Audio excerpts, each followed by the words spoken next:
My name is Steve, the Affordable Life Coach. If you'd like to give it a try, it's consultation's free and then it's incredibly affordable afterwards.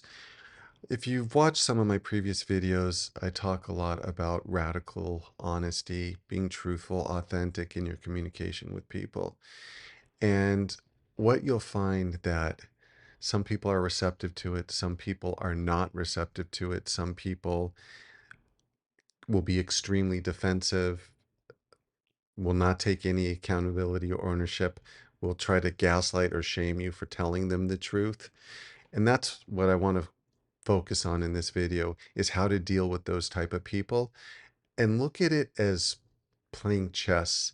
What we're trying to accomplish is to is a connection for people to understand where you're coming from, how you feel, what's bothering you, what you'd like from them, what's working and what's not working. When we suppress it, it manifests in other ways. It manifests in stress, it manifests in anxiety, it manifests in anger, frustration, and disconnection. And eventually there's a wall. And I've been coaching now for 15 years. So this has taken me time to develop. Each client needs a unique approach, and some clients, it's really hard getting past their wall, past their ego, past their defense mechanisms, and they will get upset with me when I'm telling them something that's very truthful that will benefit them, that I feel will benefit them, whether they agree or disagree. That's another story. But from my experience and from getting to know them, I can see this is a medicine that they need to take. My recommendation or a truth that they don't want to hear. And one of the things, for example, I tell a lot of clients is you're the problem. You are the problem. Because everyone wants to blame someone else or some circumstances or environment or not having the right job or not having the right relationship or things not going their way or it's the traffic, it's the mother-in-law, it's a parent, it's a coworker, it's a boss. No, you are the problem. And some people get upset when you tell that to them. And I also add the caveat that you're the solution. And with people that are highly resistant, you have to decide if the relationship is worth the aggravation and the investment. Some people, it's just not worth it. There's too much drama. There's too much defensiveness. There's not an openness and receptivity to try to correct any issues in the relationship. And you are required to meet their terms and conditions and expectations. And it can become intolerable over time. Now, if they're a family member and you don't want to go no contact, um, there are other options. And so with my highly challenging clients, I become a good listener. I ask questions and I try to go through the back door where there's less their wall is down. There's less protection, there's less defenses and getting them to come to the realization of whatever it is I'm coaching them on. So for example, if somebody is very adamant that their partner, a friend, a coworker, a business partner is at fault in doing the wrong thing and they become very hard and controlling and judgmental and dismissive and not respecting the other person, then if I bring it front facing and say, hey, these are the issues that if you listen to what the other person has to say, if you engage in conversations, if you're non-reactive, that would be a much better approach than the current approach. That's not going to work because, especially when someone's in a heightened emotional state of overwhelm, stress, and anxiety. So going through the back door can be effective by asking questions like, hey, you treating your partner like this, what are the consequences of it? How does it make him or her feel? Where do you see this playing out long term? How is this going to affect your relationship or your business or your working place? What are some other strategies you can utilize to deal with a difficult partner? And oftentimes you're just planting seeds, and even this, they won't be receptive. But remember, don't get discouraged because you're just planting seeds. And they'll say, oh, it's all her fault. It's all his fault. And I've tried everything and nothing works. And they're just incompetent, or they're just not worth spending my time with. Okay. But we planted a seed. And never take a person's what they say at face value, because they will tell you they've done all the things that I've recommended, but maybe they've done it with angry energy, frustrated energy, and they really haven't given it a fair trial. And also, it's about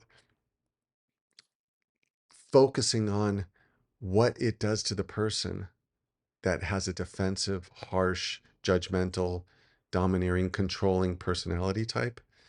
They feel it's justified and is serving a greater good. But what is the long-term cost and consequences of this type of approach? Because there's a lot of things you can do for expediency that have get results short term, but that have long-term detrimental consequences of fractured relationships, a loss of respect, a loss of connection, a loss of communication. Because a lot of people are people pleasers and they'll say yes. And if you are not soliciting from them how they truly feel, and that's also takes time, it's an art form, because you have one personality type that is controlling and domineering, and then you have another one that is more passive, submissive, and people pleasing. And they somehow, some way tend to find each other in relationships or partnerships. And even if that ends up breaking up, they'll find a new partner that repeats the same pattern until they learn the lesson.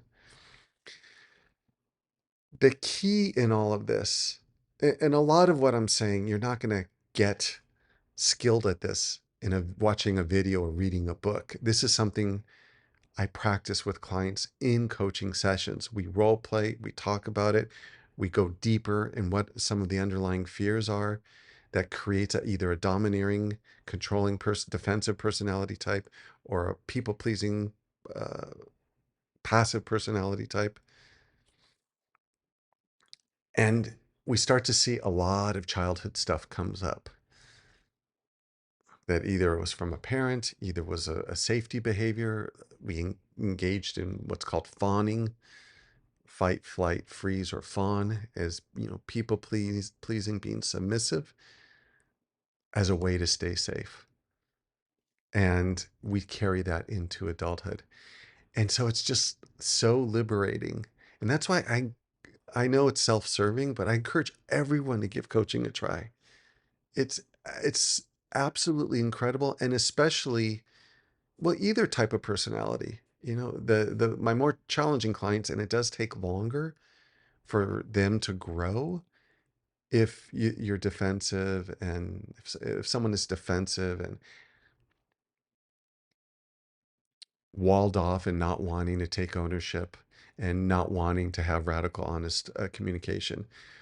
But to sum up this video is learn the approach that works for each individual in your life, and not a cookie cutter approach, which some other authors or advocates of being really honest will say, just be like this with everyone. No, you are going to turn people off.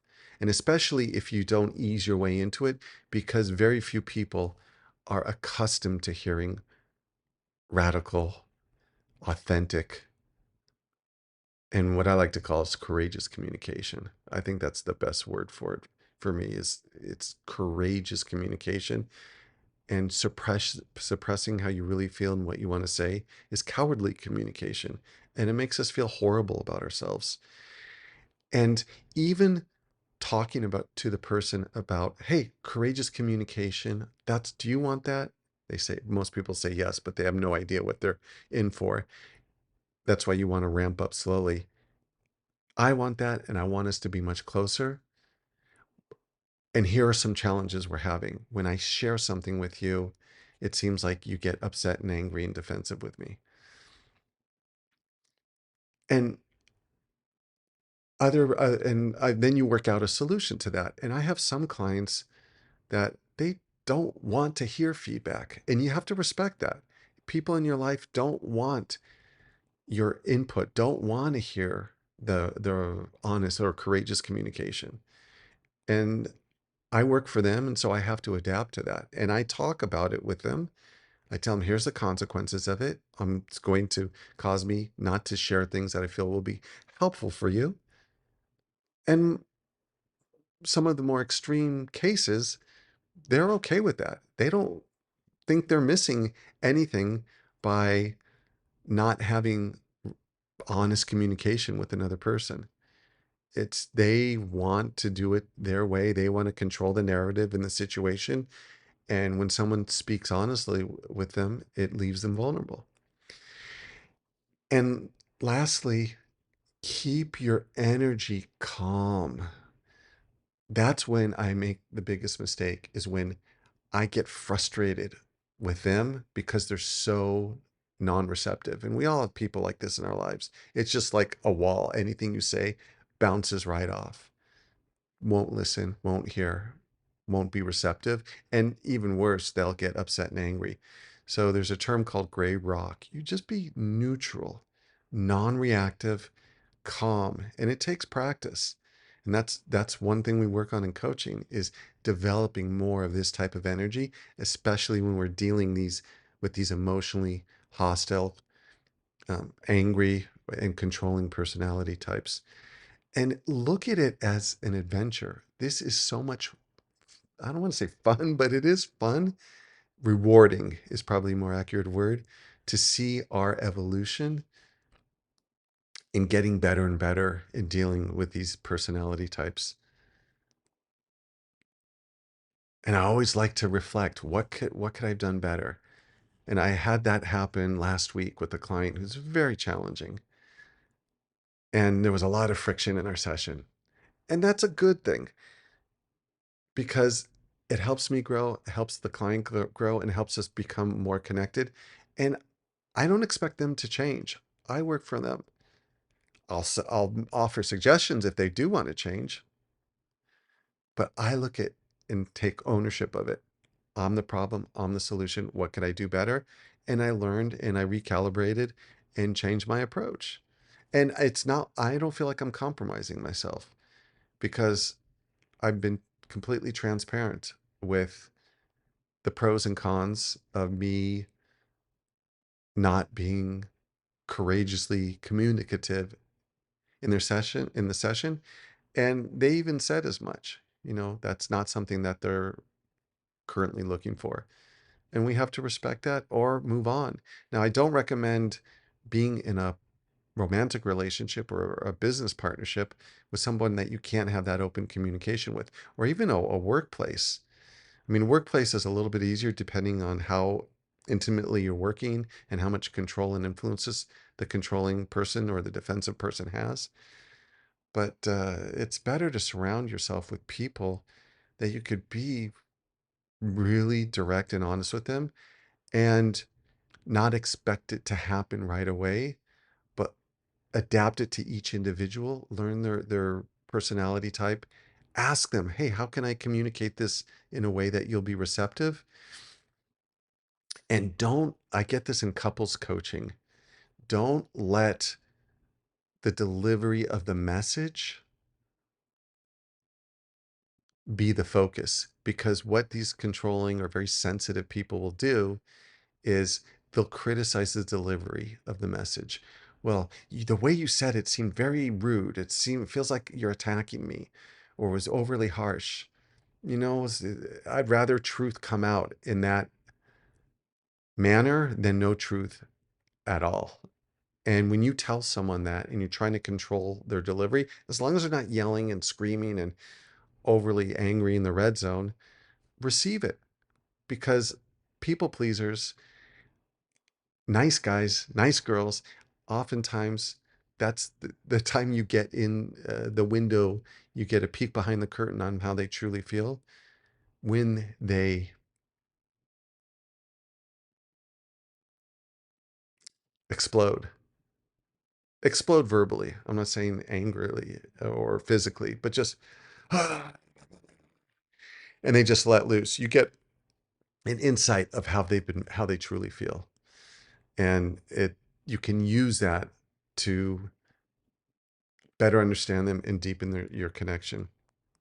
If you'd like to support the channel, there's a PayPal link in the description. Any little amount, even if it's $1 a month or a one-time donation, means a lot. Not necessarily so much for the money, but I have clients that I have viewers that donate, and it really shows me that people value the videos, and it makes me feel more of an underlying motivation slash pressure to continue making videos, even though the channel is extremely small. And if you'd like to try coaching, just email me in the description. And if you want to see more of these videos, consider subscribing, liking, and commenting. Thanks for watching.